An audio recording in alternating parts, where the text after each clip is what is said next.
Hi, today I am here with Evie Sparrow, and I'm going to call her Erin because that's her first name, and she writes by E.V. Sparrow.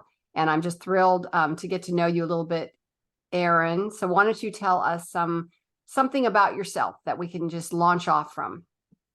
Um, I was born in a small town in California, and I gravitate towards all things, rural. I like the woods, I like the rivers, lakes. So that's all in my background. And I tend to put all those descriptions in my books because I like them. I like them and I would like to set the setting. So I'm very much all about where are these stories from and what was going on in those time frames. And if it wasn't a city, then I want to talk about the area that they live in. So tell So, us what you write so we put this in context for you. Tell us what your genre is. okay, it's historical fiction. I started out as a short story writer, and those were all travel stories. Then, when I graduated to writing my own books, I went into historical fiction. Now, do you have romance in yours, or is it I romance? do. I do. They're not literal romances, but you've got to have some relationships and romance in your stories to make it interesting. So there's always friendships, family relationships, and some romance in them. Nice, nice. So we just so I would let the listeners know that Erin has a novella coming out, which is unusual because is this your lead magnet, did you say? Yes, to introduce Mick Muldoon. Okay, so Mick Muldoon. So this is a series, and what is it? Do you have a title for your whole series? I do. So after this novella that came out, the series is a 3-book series called Those Resilient Muldoons. Those Resilient Muldoons. I'm going to write that Yes. down. They're Irish immigrants that came over in 1860. Now, are you Irish? Yes, it's kind of fashioned after my dad's family Nice. and based on and inspired by his grandfather, which is my great grandfather. That's where I start the series, was my great grandfather. And then his sister. So my great great aunt, I'm not sure how you title people. So yeah, it's interesting because my in-laws, my mother-in-law, bless her heart, she passed away in 2020, but she was full-blooded Irish. Her parents emigrated through Ellis Island, and so she was first generation American. So there's Yes, my something grandfather. romantic about the Irish culture. It gives me chills whenever I talk about it. And I don't Yeah. know if it's only because I'm related to them, but my great great grandfather came through. Ellis Island wasn't open yet. So he came through the other port in New York.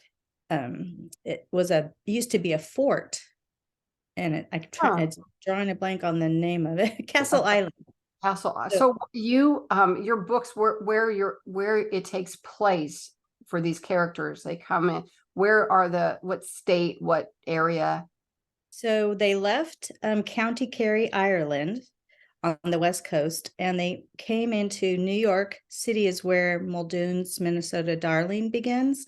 So he's in New York already at this point and wants to get out of there in the worst way because he's a farmer and he's in the middle of this huge metropolis. I mean, it was huge to them then, even Oh though yeah. it was only 3-story buildings. He did not, he had to get out of there. His spirit was just dying for the country. So then he goes to Minnesota. That's where the gist of the story takes place, is in Obviously. Minnesota. Muldoon's Minnesota Darling. You'd think I would have figured that out without having to ask. That's okay. Like, but New York, what must have been a lot of research for you what year are we talking here, that the It setting? was 1866 when he arrived, and so this is 1867. So it's towards the end of his time in New York. So right after the Civil War ended. Yes. And so he missed that, although there's repercussions from the Civil War around him a little bit, even up in New York. And he is, as a character, he's very interested in American history because he didn't live here during all these things that were happening. So he asks his people a lot about where's the Native Americans and what what happened to President Lincoln? Like he doesn't know because he wasn't born and raised here. So for readers just to know, his curiosity is there because he's come to this new country and he doesn't really know much about it other than whatever he heard back in Ireland through letters. Right. People would write letters. It would take months to get there by ship. And But young people need to be reminded that Mhm. it's nothing like it is now. There No was TV, radio, no, nothing. if you wanted to send a letter, good luck. It took how many weeks? I mean, think about the Yes, Pony Express, delivering mail by pony. exactly. So that's kind of very foreign to us Exactly. these days. Yes.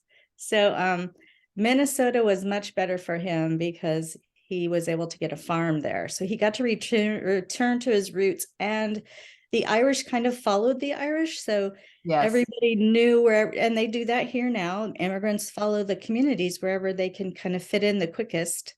And then they start to adjust. He wasn't adjusting well in New York, even though he was an Irish community. It wasn't where he wanted to be. So And when did the Irish first started emigrating, though? Much earlier than 1866, didn't they? during the Great Famine, or the Great Hunger, they call it, in Yeah, the 1840s. yeah. Yeah, and So further back even. there would there have been in New York at that time a large Irish community? Yeah. Yes. Okay. They tended to settle in New York and all across the upper east and Midwest. They tended to stay north. Whereas the Scottish, a lot of them came south. So they were also immigrating. So that's kind of the journey my grandfather did. He just kind of kept up north. He didn't go below like Iowa. Iowa was the lowest place he went. So Did he come alone? I mean, in your story, does Muldoon come by himself? he comes with two sisters. Okay, because you He said wants that. to protect them. He didn't really want to leave on his own. He had just lost his second wife and all their children. So he'd already lost two wives Oh, and all their children to typhus. wow. So I mean, yeah. So he came with his sister who really, really wanted to get away. So she pushed her other siblings to come with her because she said, do you really want to stay here in this situation? It's got to be better over there. So she was the catalyst to that. And she's the second book that I'm writing. I'm writing that right now and researching. Okay, so 3 books. The first one comes out. Well, you have this Minnesota Darlings actually just was prepared. Was that December 23rd? It comes out in Yeah. December. It just So it's already out. It just came out right before summer. okay. So people know this. Here we are. I try to remind people we are interviewing right now. It is actually October 30th. Mhm. And this podcast will air on January 18th. So forgive us if we confuse you with some time questions about something that hasn't happened yet. So it can get a little confusing. Okay. Mhm. So that's come out, and your first actual novel in the series comes out in July. Yes. Okay. And then that's book 1, then there's book 2, book 3. That's how I've been referring to them. Okay. Yeah. Okay. So tell us a little bit about how you ended up with Celebrate Lit. I'm curious, your publisher. Yeah, I think we were talking. I met her at Mount Hermon Oh, Writers that's where I met Conference. her too. How funny. So you went all the Yeah, way from North Carolina to Mount Hermon, or were you living there I then? did. I Wow. did. I lived there in California all my life and never went to Mount Hermon. So I've just got to interrupt here. It's funny. Erin and I were talking before I hit record. She grew up in Placerville area where my first series of books takes place. And if you guys know anything about my series or me, you know that my grandparents were from there. And so we could have been passing each other at some point in time and not even known it. So we thought, what a small world. And she's in North Carolina, I'm in Tennessee. And so you just like, what are the chances? Yeah. Okay, so I interrupted your story about Mount No, that's so funny. I was like flipping through my brain going, did I see her somewhere? Let me think. Probably, I wouldn't long remember. time ago, I wouldn't remember. Yeah, I don't know why I was trying, but I really was. Um, but so yes, I grew up there. And what was I lost Especially with track. how you ended up with Celebrate Lit. So you were at Mount Oh, Hermon. I'm sorry, I Mount interrupted. Hermon. Mount Hermon. Yeah. And other writers I knew them, and they were like, oh, they're such nice people, Sandy and Denise. And so I set up one of those 15-minute appointments where you pitch. You know, a lot of writers know about those. You want to take advantage of those and get some feedback and make connections. And they had me send them the first 5 chapters after the appointment that I had with them.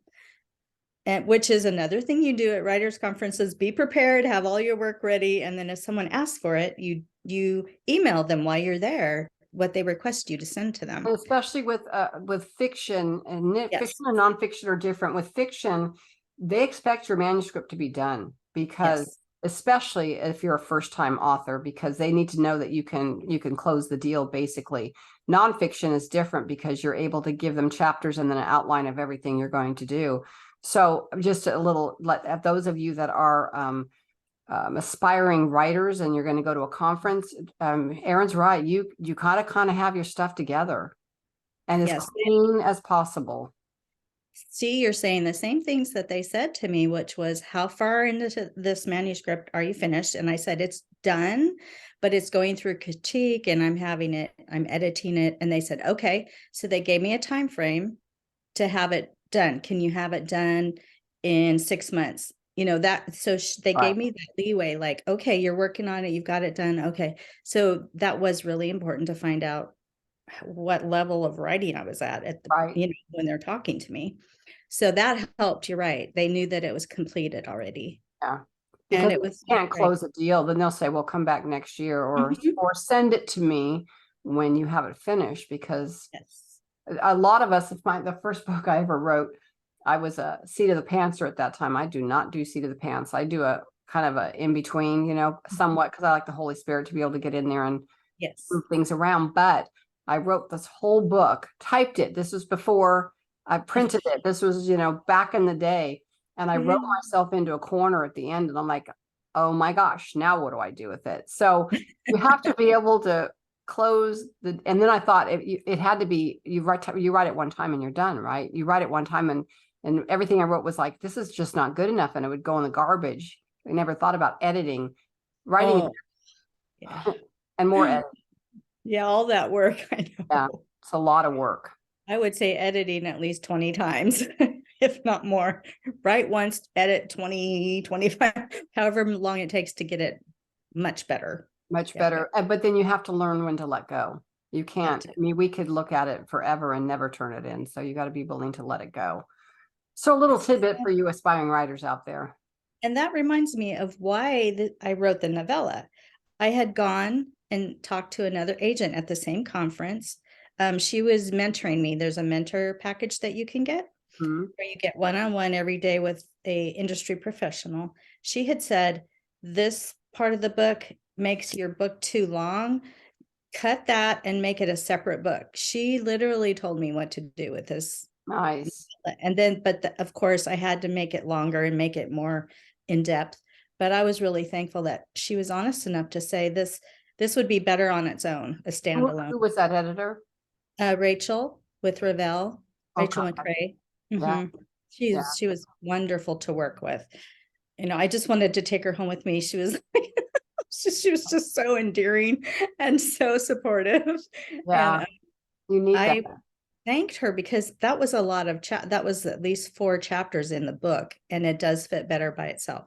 So you got to listen to what they tell you, even if it doesn't. You're kind of like, what? No, they know what they're saying. You know, they know why they're saying what they're saying, and it will be a good thing to listen to them and follow advice. Well, you don't want your book, you don't want your story to drag. If you get to a point where it's just too much information and it's not fitting, then you they're going to put the book down and say, you know, it's hard to get somebody to want to read your entire book. It really is. Yes, so, that's true. How sad. We work so hard to get them. We think our babies are perfect and they just don't even want to bother. Yeah, we want them to love it. Oh, okay. So we know how you got that. And then let's talk about the theme of your stories, because we talked a little bit about that before we went to record. Talk a little bit about your theme, because you have a specific theme going on with them. Yes. being a new writer, I'm having to learn all the details that I need to know as an author to present the books. And so I was starting to see everyone had it, all the authors I had been watching and being around and supporting me had like, oh, my theme is about grace, right? And I thought, well, gosh, what is my theme? It's wounded characters and how they make any progress in their life and their faith in God. But what's their problems? Like what, let me look at the root. And it ended up being out of faith, hope, and love, which remain after all else is gone, as Paul says. They were strong in certain areas. So Mick was strong in hope and love, but his faith, no, he felt like God had either was too weak to help him in his life or had abandoned him. And he went back and forth with that. Yet he loved his family. He was pretty good at loving people. And he had hope because his sister encouraged him to have hope for his future. And he grabbed onto the hope factor. But the faith took a long time to grow. And then in the Orla's book, which is book 2, she's more strong in hope too, and her faith is bad. She didn't really have much, and she doesn't have much love for her fellow man because people will see she was a little bitter about how she was treated back in Ireland and growing up. So that's all, that's another book. And then my grandfather's book, which is Liam, he was strong in hope and love, and then eventually he was the strongest in his faith. He got to the faith part a lot quicker than the other two because he had a turning point in his life. So I realized it's all three really. And it's about what happens to people when they're strong. They could be really strong in faith, but what if they don't love very well? Or what if they have a problem with hope? It's going to be tippy. It's going to get wobbly. Their life is going to spin and they're going to make some choices that aren't all that great. And some of them could be disastrous or just destructive, and they've got to right their little boat, But all of 3 of your characters, they were all weak in faith in the beginning, right? They all grew up learning about, especially they were Catholic background. So the Trinity, the Father, the Son, the Holy Spirit. So they had that. They had the fact that Jesus died on the cross, rose again, and sin can be forgiven, but nothing had gotten into deeply. It was more tradition. They had the tradition of faith in their life, which you can be raised in church and it doesn't go deeper, right? But you can think about it and it all, and scripture, the basis of Christianity, but what is it for you in your life? How does it get to be a personal thing? So this is a personal question, which you do not need to answer. Did you grow up in the Catholic Church? I did. It was Roman Catholic, my father's family. And my mother's was not, and I won't say what hers was. But yes, so I did. So I do have all of that in my mind. And as I'm writing, I'm recalling all these things that I remember. And these people, I knew my grandfather, but I didn't know the other two. But I have letters and photos between my grandfather and my great grandfather. And that's how I got to know his personality, was the way he wrote to my grandfather. He was very affectionate and loving to him.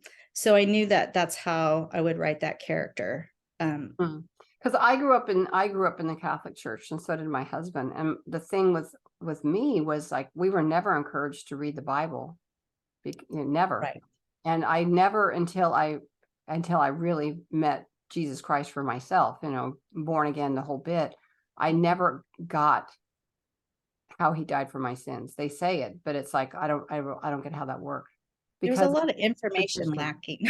There was. And if you don't read the Bible, if you don't take the time to read the Bible, and so that's how I was raised too. And it's when I finally surrendered through a series of a whole lot of bad stuff happening.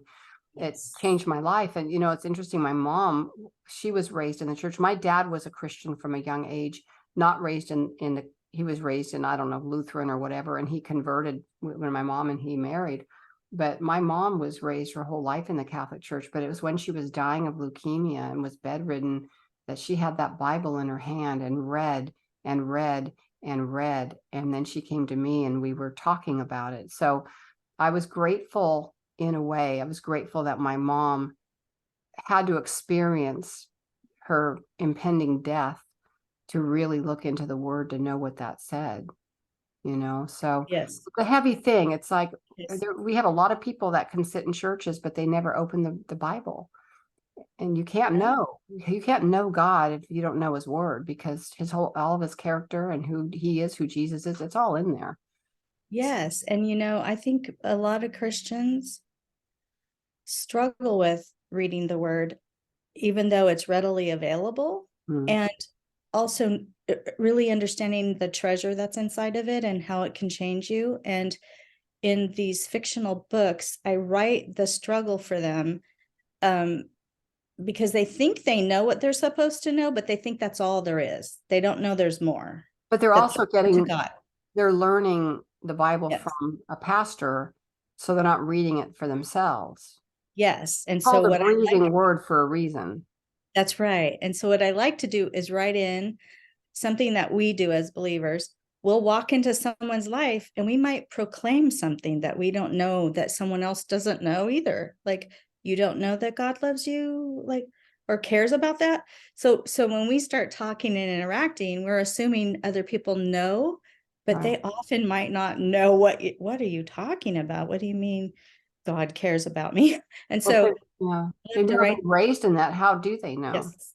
So I mean, God seems like this big overarching, just kind of an idea more than a person. Yeah, like a concept. The concepts you understand, but how do you make them yours? And so these books talk about how that happens with these people. I feel like it's real. It's about wounded people trying to live their life the best they can and making mistakes, and God just keeps coming in through different ways to show them who he is. So, because my tagline on my website is God's unexpected presence. So encounter God's unexpected presence.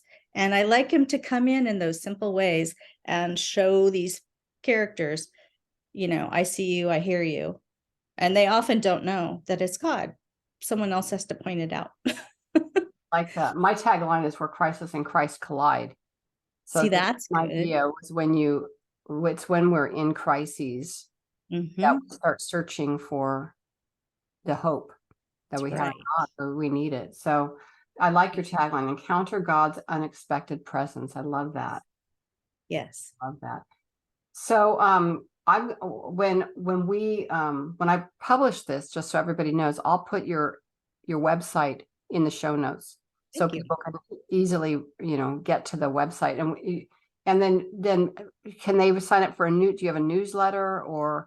Yes, I have a monthly newsletter. And do you do blogging at all? I'm going to start doing that this year because I'm watching how people do it. I'm trying to learn. And I'm trying to do book reviews. So I'm trying to add those things now onto my website. Yeah. I've been blogging I told my husband and I were talking this morning because I read a Charles Spurgeon devotional morning and night. And it's like, my husband's like, how can anybody write this much? And I said, well, I'm no Charles Spurgeon and I will never be a Charles Spurgeon, but I have almost 600 blog posts on my website because I've been writing weekly for over 10 years. So they add up after a while. Yes. So I'll write articles, but I write a weekly like I'll write one thing.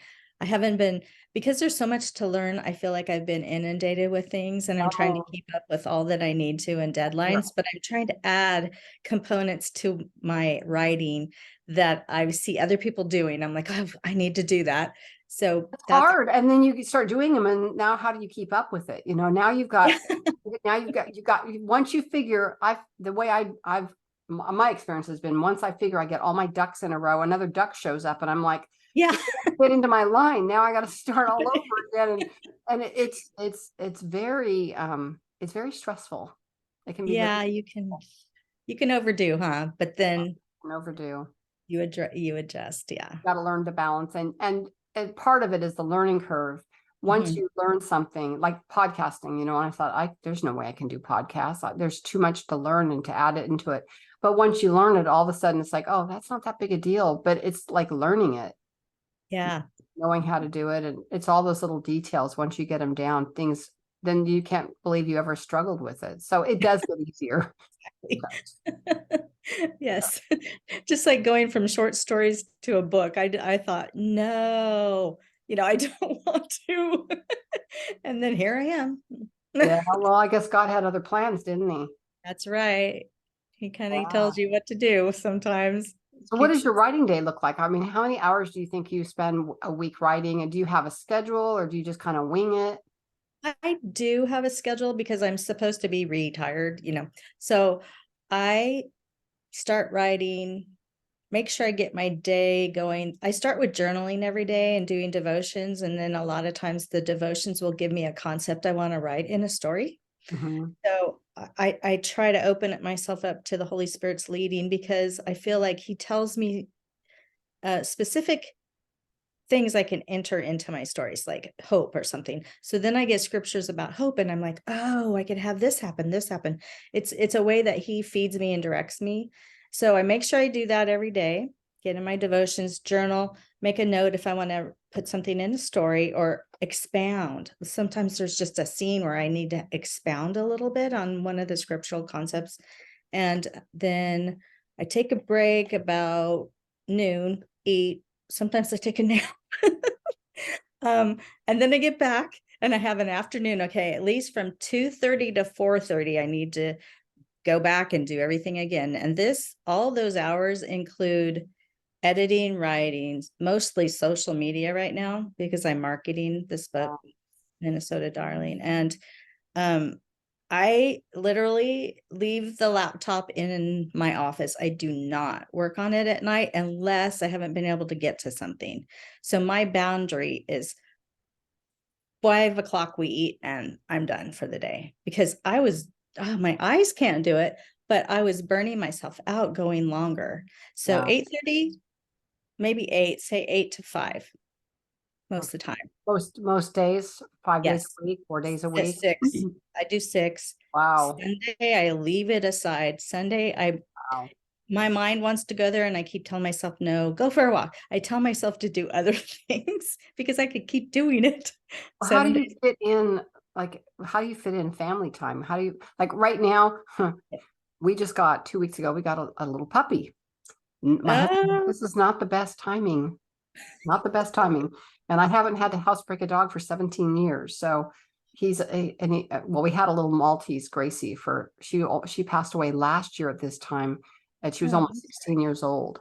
So then this one kind of fell into our lap, another little Maltese, but he's a boy.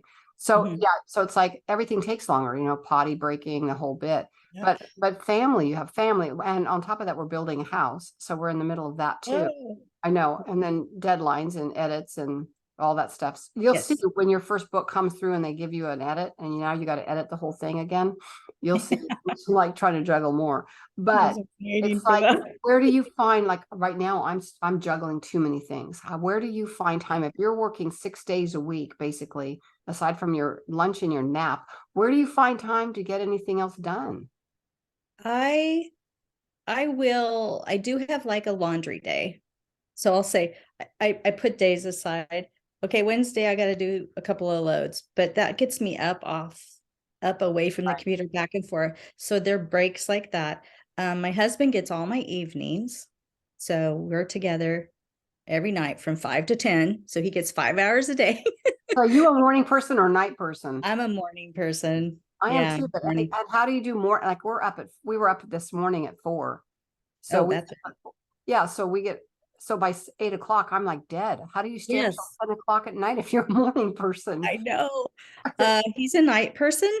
So we made this compromise that I will stay up with him till 10 so that we're together, right? Yeah. He's up till 1. So he's by himself after that, but he's got me for those 5 hours. So we've got that down. Sundays together. I've got a daughter and 3 granddaughters out here in North Carolina, and they're in school. So the daytime works really well. So during the week, because they're all in school now, and my daughter's working, we try to catch each other, hit and miss, and then I reorganize my day a day that week. So if I go and You're not visit strict. You're not strict. no, I'll move things around, but I know what I've missed. Oh gosh, I didn't get this done, so I need to do that. And it is a lot of juggling, and I don't even have children at home. So I admire people who write.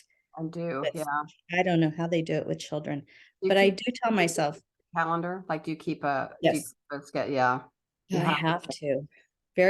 I have various calendars that have specific things on them, so I can turn all my calendars off and then look at like just guest blogging or put it back on. Oh, just medical, put that back so that I can turn them on and off and look at them because it's getting really busy.